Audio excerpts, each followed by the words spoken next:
అన్నీ సవ్యంగా ఉంటే దేవుణ్ణి మనం లెక్క చేయం. ఏదైనా కొరత ఉంటే ఇంతో అంతో ప్రార్థన చేస్తారు. దేవుడు నేను మీకు ఇది చేశాను అని చెప్పుకోవాల్సిన స్థితికి మనం వచ్చేసాం. నేను మిమ్మల్ని ఈ విధంగా ఆశీర్వదించాను, ఈ విధంగా మిమ్మల్ని బలపరిచాను, ఈ విధంగా మిమ్మల్ని హెచ్చించాను అని ఆయన చెప్పుకోవాల్సిన పరిస్థితికి మనం వచ్చాం. గమనించాం కదా ఎంత దౌర్భాగ్యమైన స్థితిలో మనం నెట్టివేయబడ్డామో, ఎంత భయంకరమైన స్థితికి మనం దిగజారిపోయామో.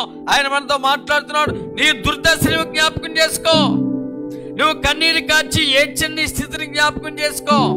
నీ ప్రయాణములో నువ్వు అలసిపోయినప్పుడు, నీ ప్రయాణములో నేను నీకు తోడుగా ఉండి నిన్ను విడిపించినటువంటి స్థితిని నువ్వు జ్ఞాపకం చేసుకో. నువ్వు ఏమైనావో నువ్వు జ్ఞాపకం చేసుకో. నీ హృదయాంతరంగాల్లో ఏది నింపబడి ఉందో ఆ దేవుని వాక్యమైతే నీకు దీవెనకరం. నీ హృదయాంతరంగాల్లో దేవుని యొక్క వాక్యం నింపబడి ఉంటే నీ జీవితంలో అన్ని ఆశీర్వాదాలే. దేవునికి వ్యతిరేకమైన ఆలోచన నీలో ఉంటే, దేవుని దూషించే ఆలోచన నీలో ఉంటే, దేవుని విసర్జించే ఆలోచన నీలో ఉంటే నీ జీవితంలో ఏమీ పొందుకోలేవు. దేవుని ప్రేమ పొందుకోలేవు, దేవుని సహవాసాన్ని పొందుకోలేవు. నీలో ఉన్న అవిధేయత నేను దేవునికి దూరం చేస్తామంది.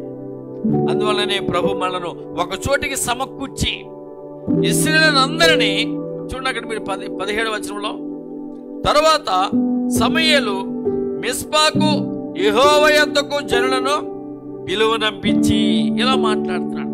మీరు మందిరంలోనికి నడిపించబడిన తర్వాత, మీరు మందిరంలోనికి దేవుని చేత ఆహ్వానించబడిన తర్వాత, మీరు మందిరంలో మీ స్థితి ఏమిటో దేవుడు మీతో మాట్లాడతాడు. ఆదివారపు ఆరాధన మనకు అవసరం, ఆదివారపు ఆరాధన మనకు అవసరం. ఈ స్థలంలోనే దేవుడు మనతో మాట్లాడతాడు.